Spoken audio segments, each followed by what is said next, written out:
Saudações a todos. Vamos trazer para nossa análise e reflexão do Evangelho segundo o Espiritismo, no capítulo 3º, Kardec coloca: há muitas moradas na casa de meu Pai. E nos temas abordados, nós vamos ver mundos de expiações e de provas, que é justamente o mundo que ainda vivemos na Terra, né? Embora em transição, mas ainda é um mundo de expiações e de provas.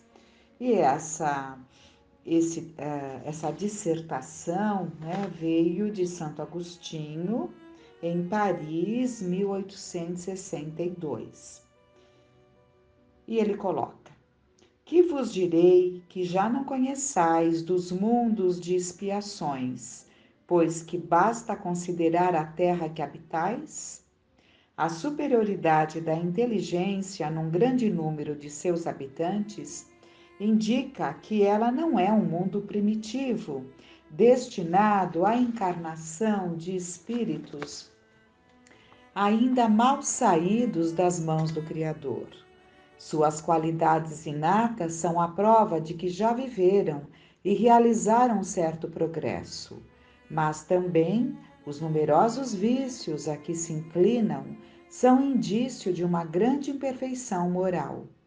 Eis porque Deus os colocou no mundo ingrato para expiarem suas faltas através de um trabalho penoso e das misérias da vida, até que se façam merecedores de passar para um mundo mais feliz. Então, como sempre dizemos, tudo é um processo. Na medida em que cada um de nós vai desenvolvendo as potencialidades, trabalhando os sentimentos, vamos nos tornando espíritos de melhores condições. E na medida em que os espíritos se melhoram, o plano em que habitam também naturalmente se melhora. Em função ainda das grandes dificuldades que trazemos, pelo menos a grande massa, né, a grande maioria de nós, ainda e vivemos num mundo de provas e expiações. Mas é importante que entendamos que viver no mundo de provas e expiações não nos coloca numa situação de determinismo, numa situação em que se erramos, se agimos de uma determinada forma, fatalmente passaremos por uma determinada situação, né? Sabemos da lei de causa e efeito? Sim. Sabemos das consequências dos nossos atos, não há como fugirmos às consequências dos nossos atos, mas também sabemos que o amor cobre a multidão de pecados, né? Também sabemos que pelo amor vamos diluindo a nossa sombra, os nossos erros. Então, vamos buscar uma página muito interessante do livro A Vida Escreve, psicografado pelo Chico Xavier e trazido por Hilário Silva, em que ele nos relata um tema no capítulo 20, o merecimento. Então, vamos ver. Saturnino Pereira era francamente dos melhores homens, amoroso mordomo familiar, companheiro dos humildes, a caridade em pessoa. Onde houvesse a dor a consolar, aí estava de plantão. Não só isso. No trabalho era o amigo fiel do horário e do otimismo. Nas maiores dificuldades era um sorriso generoso, parecendo raio de sol dissipando as sombras. Então, ele está nos relatando, né, a experiência de Saturnino Pereira, né, e que era realmente um grande homem, né, com grandes qualidades, tanto no lar quanto no trabalho. E continuando. Por isso mesmo, quando foi visto de mão a sangrar junto à máquina de que era condutor, todas as atenções se voltaram para ele entre o pasmo e amargura. Saturnino ferido, logo Saturnino, o amigo de todos. Então houve ali um acidente na máquina que ele operava e todos ficaram muito sentidos, né? Pelo carinho que tinham por ele ser uma pessoa tão boa, como, né? Ele ferido, logo ele. Suas colegas de fábrica rasgaram peças de roupa a fim de estancar o sangue a correr em bica. O chefe da tecelagem, solícito, conduziu-o ao automóvel, internando-o de pronto em magnífico hospital. Operação feliz, o cirurgião informou sorrindo. Felizmente, nosso amigo perderá simplesmente o polegar. Todo o braço direito está ferido, traumatizado, mas será reconstituído em tempo breve. Longe deste quadro, porém, o caso merecia apontamentos diversos, né? Então, na verdade, uma situação que o atingiria, né, que o atingiu de forma bastante significativa, mas o médico disse que apenas o dedo, né? Ele perderia apenas o dedo. Porque um desastre desses com um homem tão bom, né? Então aí eram os comentários em função do que aconteceu. Porque um desastre desses com um homem tão bom, murmurava uma companheira. Tenho visto mãos criminosas saírem ilesas até mesmo de aviões projetados ao solo, e justamente Saturnino, que nos ajuda a todos, vem de ser a vítima, comentava um amigo. Devemos ajudar Saturnino, dizia outro. Cotizemo-nos todos para ajudá-lo. Mas também não faltou quem dissesse: que adianta a religião tão bem observada? Saturnino é espírita convicto e leva a sério o seu ideal, vive para os outros, na caridade é um herói anônimo. Por que um infausto acontecimento? Expressava-se um colega materialista. E à tarde, quando o acidentado apareceu muito pálido, com o braço direito em tipóia, carinho e respeito rodearam-no por todos os lados. Saturnino agradeceu a generosidade de que fora objeto, sorriu resignado, proferiu palavras de agradecimento a Deus, contudo estava triste. À noite, em companhia da esposa, compareceu à reunião habitual do templo espírita que frequentava. Sessão íntima. Apenas 10 pessoas habituadas ao trato com os sofredores.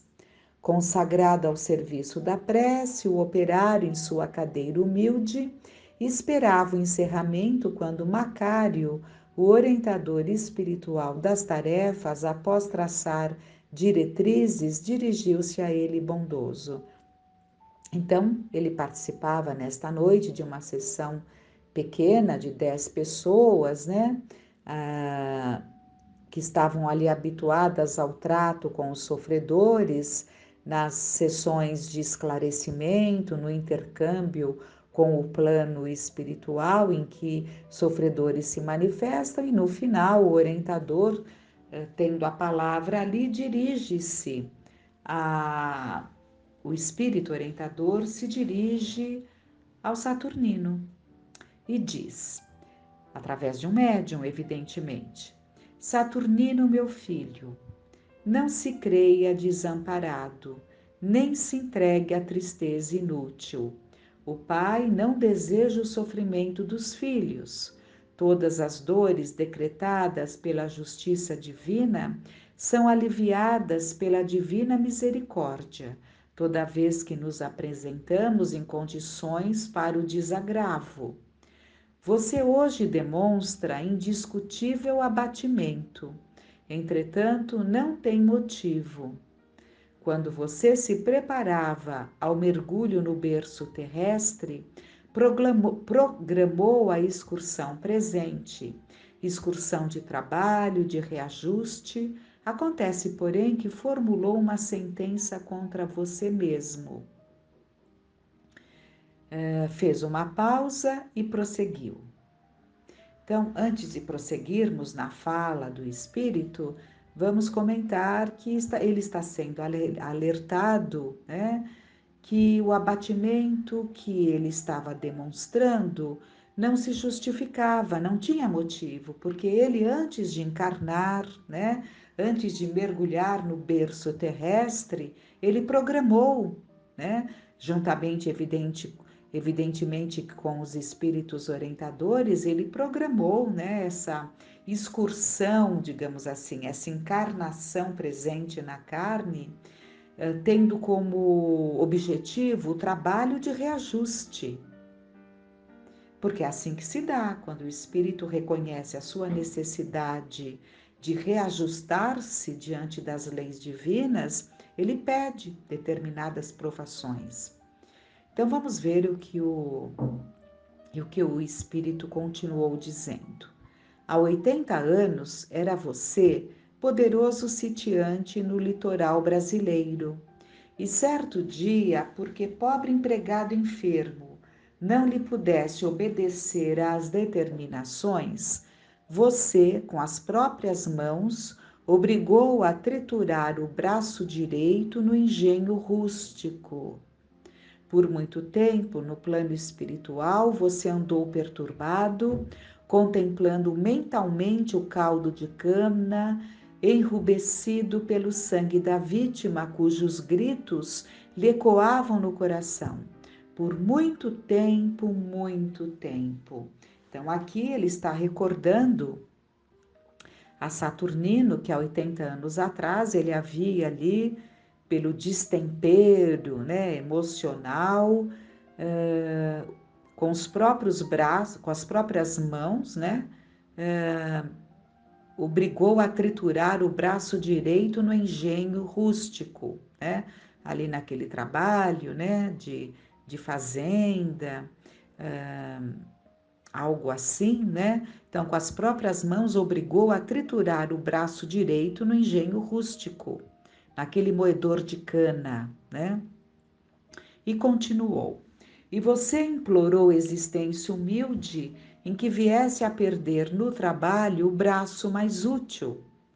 Mas você, Saturnino, desde a primeira mocidade, ao conhecer a doutrina espírita, tem os pés no caminho do bem aos outros. Você tem trabalhado esmerando-se no dever. Não estamos aqui para elogiar, porque você continua lutando, lutando, e o plantio disso ou daquilo só pode ser avaliado em definitivo por ocasião da colheita. Sei, porém, que hoje, por amigo, você está pagando em amor seu empenho à justiça. Então, o que está sendo colocado aqui? Que ele implorou uma encarnação dolorosa em condições humildes e ainda assim perdendo o braço e o braço direito, né? O braço de trabalho. Ou seja, para passar por condições muito difíceis, porque a dor do arrependimento, a conscientização da falta grave que lhe perturbou por tantos anos, né, ouvindo ali os gritos do empregado e vendo ali na tela mental aquela cana vermelha do sangue, né, aquele caldo de cana. Então, mas ele tanto trabalhou, ele tanto amou, né? Ele tanto amou que ele pagou em amor seu empenho à justiça.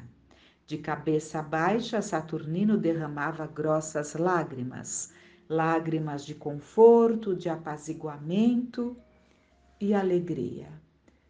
Na manhã seguinte, mostrando no rosto o amorável sorriso, compareceu pontual ao serviço. Porque o fiscal do relógio lhe estranhasse o procedimento quando o médico o licenciara por 30 dias, respondeu simplesmente: O senhor está enganado, não estou doente. Fui apenas acidentado e posso servir para alguma coisa. E caminhando fábrica dentro, falou alto como se todos devessem ouvi-lo, graças a Deus. Então, o que nós vemos aqui é alguém que, muito devedor, encarnou com o propósito de reajustar-se, pedindo a Deus a oportunidade de perder o braço em condições difíceis, tal qual havia proporcionado, causado, levado o seu empregado a perder o braço em condições de brutalidade por uma decisão própria dele, utilizando-se das próprias mãos para colocar o braço ali do empregado por uma situação que o desagradou, né? E essa conscientização fez com que ele pedisse uma prova assim. Então, se ele não tivesse tido uma vida de plantio, porque ele ainda estava no plantio, como falaram, ainda viria a colheita. É isso que nós temos que entender. Muitas vezes, o que estavam dizendo ali? Tão bom, como que aconteceu isso? Mas ele estava plantando, ele estava semeando.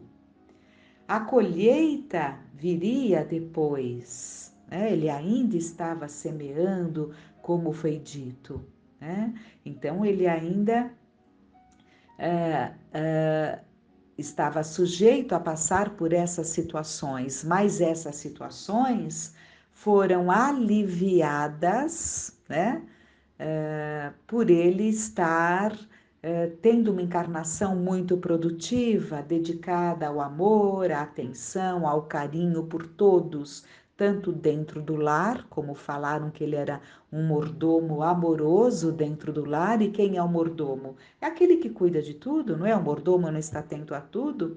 Ele era um mordomo amoroso dentro do lar, no trabalho, no ambiente religioso, na casa espírita que ele frequentava, querido em todos os ambientes, né? Por ter dedicado-se ao bem, não precisou perder o braço como perderia. Lei de causa e efeito.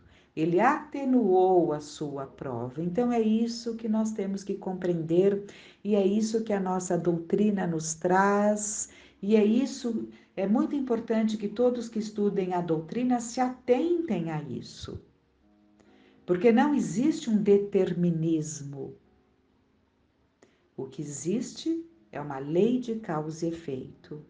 Mas esse efeito pode ser aliviado de acordo com o que vamos semeando até o momento daquela prova. E foi o que aconteceu com ele. Ele deveria perder um braço, mas acabou perdendo um dedo. Muitas reflexões, é importante que meditemos sobre tudo isso e afastemos das nossas mentes que, se somos espíritos ali muito endividados e temos que passar por isso, por aquilo, vamos fazendo por onde aliviar, vamos fazendo por onde semear flores onde já semeamos tantos espinhos. E com isso vamos preparando colheitas melhores. Que fiquemos em paz.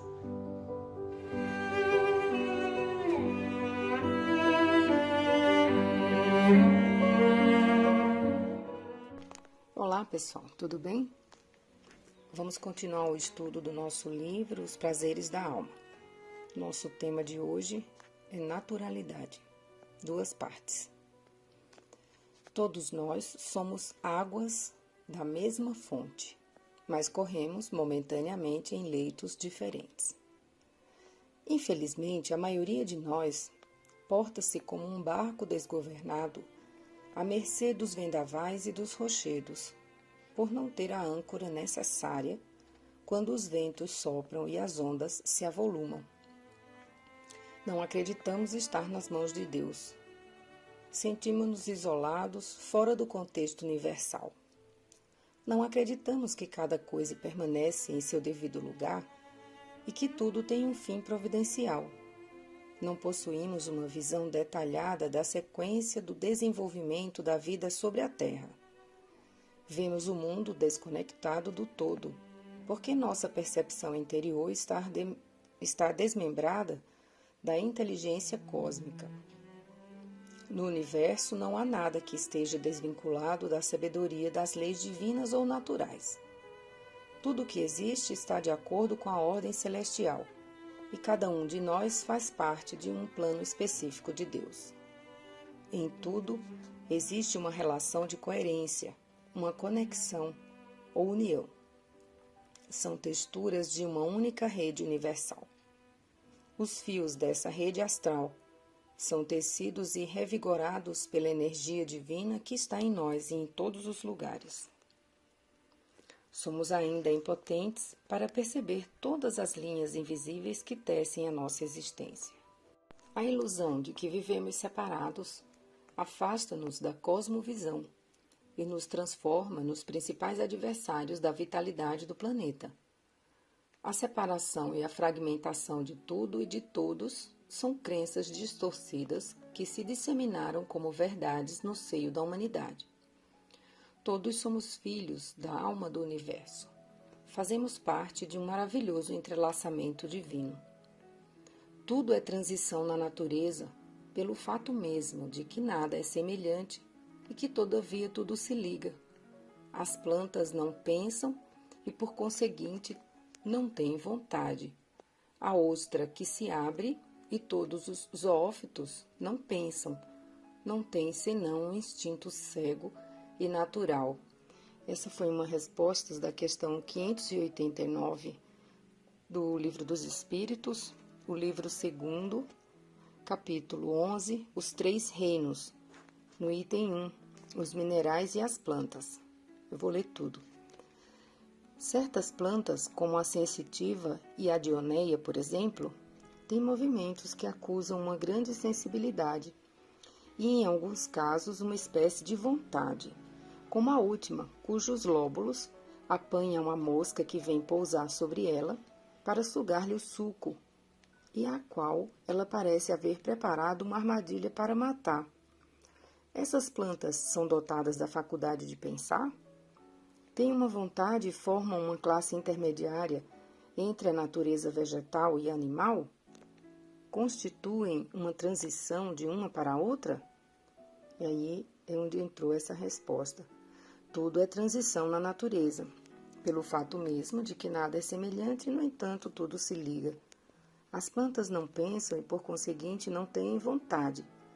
A ostra que se abre e todos os zoófitos não têm pensamento. Nada mais possuem que um instinto natural e cego. Aqui vem um comentário de Kardec.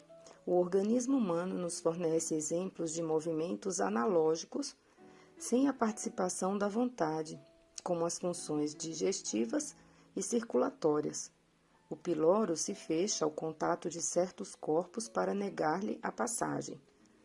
O mesmo deve acontecer com a sensitiva, na qual os movimentos não implicam absolutamente a necessidade de uma percepção, e menos ainda de uma vontade.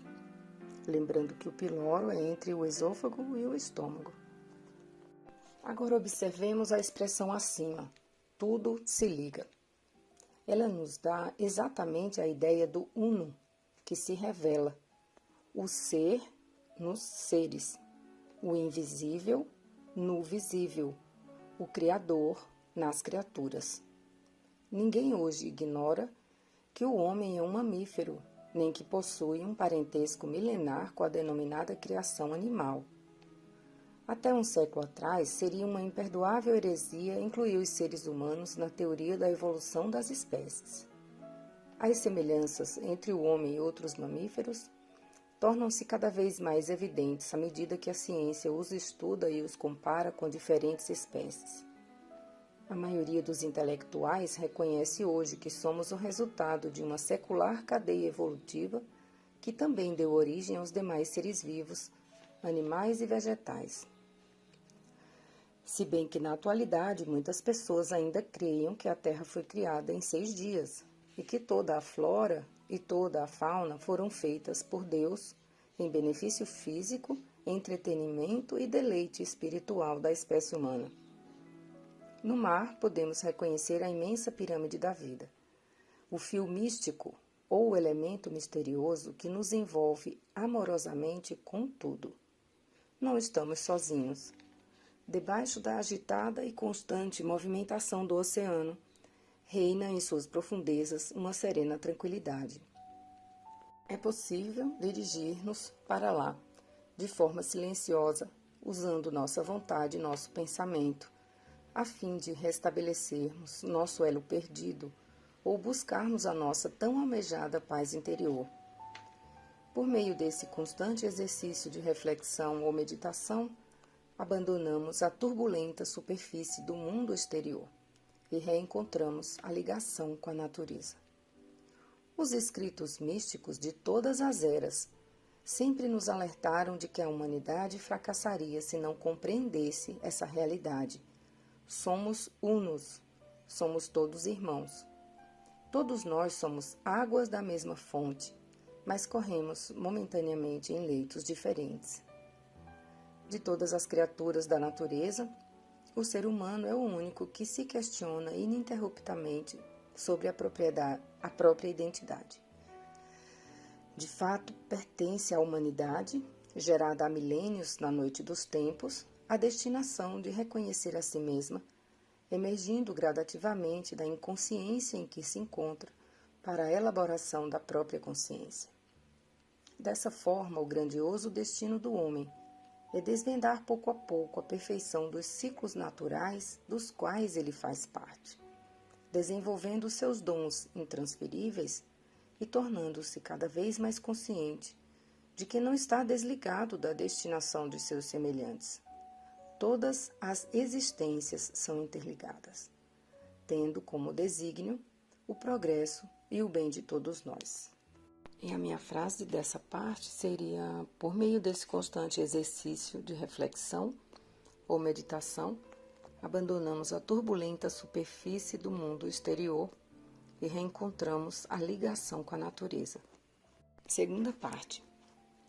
Por que será que habitualmente analisamos a conduta ética dos homens só pelo aspecto teológico e descartamos a fundamentação científica apoiada na natureza? Heráclito de Éfeso, um sábio filósofo grego, nos deixou uma máxima plena de significação. Em rio não se pode entrar duas vezes no mesmo lugar. Assim, considerando, diríamos que realmente não tocaremos duas vezes no mesmo rio, não só por causa da dinâmica do curso das águas, mas também porque o veremos de forma diferente. Não somos hoje o que fomos ontem e nem seremos amanhã o que somos agora. Transformamo-nos dinamicamente ao longo de etapas ou fases de aprimoramento espiritual. A natureza não faz nada em série. Toda pessoa possui uma tendência inata de ser ela mesma. O progresso da alma pode, em termos, ser comparado com o crescimento físico. Quando observamos o corpo de uma criança, sabemos que tudo quanto ela precisa é do tempo certo para atingir seu completo desenvolvimento físico-emocional. Igualmente, quando encontramos outro ser humano numa fase qualquer de seu ciclo evolutivo, precisamos respeitar a sua naturalidade, uma vez que cada criatura está estagiando num determinado grau de aperfeiçoamento interior. Reportando-se à marcha do progresso, assim se manifestaram as entidades benevolentes. O homem se desenvolve ele mesmo naturalmente, mas nem todos progridem ao mesmo tempo e da mesma forma. É então que os mais avançados ajudam o progresso dos outros pelo contato social. Essa foi uma resposta à questão 779 do Livro dos Espíritos, capítulo 8, Lei do Progresso, item 2, Marcha do Progresso. A pergunta é: o homem tira de si mesmo a energia progressiva ou o progresso não é mais do que o resultado de um ensinamento? E aí o homem se desenvolve por si mesmo, naturalmente, mas nem todos progridem ao mesmo tempo e da mesma maneira. É então que os mais adiantados ajudam os outros a progredir pelo contato social. Confundimos constantemente dois conceitos fundamentais da biologia, o natural e o normal. A definição de não natural, de natural, de normal, de anormal, de paranormal, sofre significativas alterações através do tempo em cada povo ou nação. Se tomarmos por normal o indivíduo que esteja completamente isento de traumas, desajustamento emocional ou dificuldades íntimas, certamente não encontraremos criaturas normais. Na verdade, o normal não existe, e quanto antes percebermos isso, mais desfrutaremos e participaremos do mundo da naturalidade. Aliás, é importante lembrarmos que a mentalidade humana, ao longo do tempo, utiliza sua capacidade de reflexão, reestuda condutas, reelabora valores e altera conceitos, antes tidos como absolutos, para relativos. Lembremos-nos do que os semeadores da Boa Nova responderam a Kardec: o homem se desenvolve ele mesmo, naturalmente. Não é necessário forçar a capacidade evolutiva do ser humano. Durante séculos, o homem despende um imenso esforço na busca de alguma solução definitiva para entender a diferença comportamental das criaturas humanas, seja numa cadeia de cromossomos, numa pesquisa psicológica, numa análise de hipotálamo, seja no versículo da Bíblia. Por que será que habitualmente analisamos a conduta ética dos homens só pelo aspecto teológico e descartamos a fundamentação científica apoiada na natureza? Nota-se que quase sempre os argumentos teológicos se tornam difíceis à compreensão quando nos colocamos em países ou continentes cujos habitantes têm culturas e tradições diferentes das nossas e seguem outros sistemas filosóficos e religiosos. Se examinássemos as populações do planeta com uma visão empática, através dos princípios da natureza, vê-las do ponto de vista delas mesmas, com certeza entenderíamos melhor a diversidade das tendências, dos costumes sociais, dos atos e atitudes humanas. Não só nas religiões, mas igualmente na natureza, a criação divina em ação, deveríamos procurar as respostas para entender a desigualdade comportamental dos indivíduos. Toda noção de mundo é provisória. Quando congelamos a concepção de algo ou de alguém, distorcemos a realidade. Nada é estático. A evolução é dinâmica.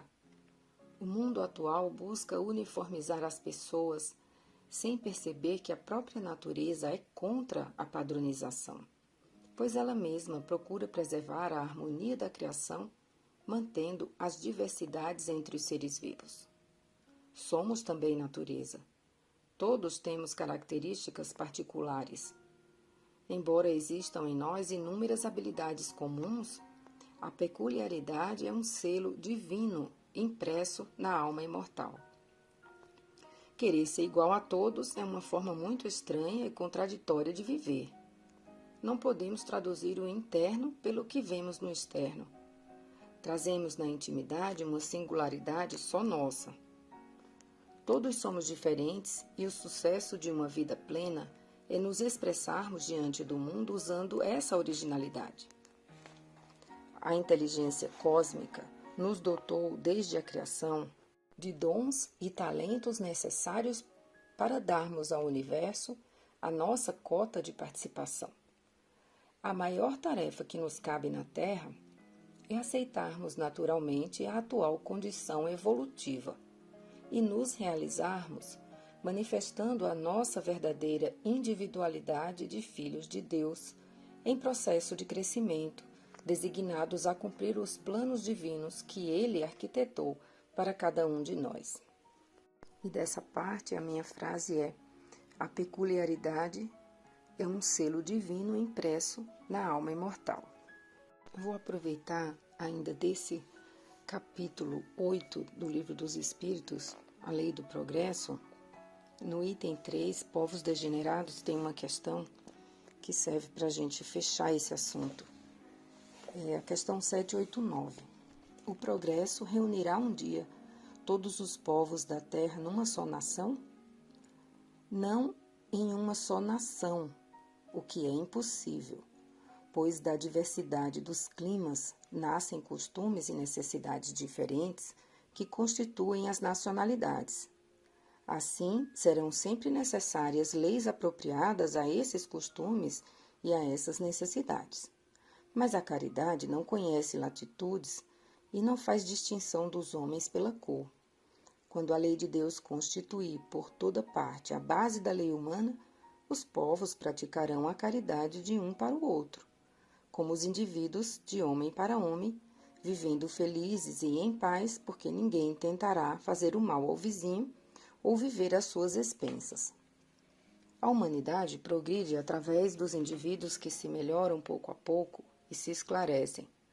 Quando estes se tornam numerosos, tomam a dianteira e arrastam os outros.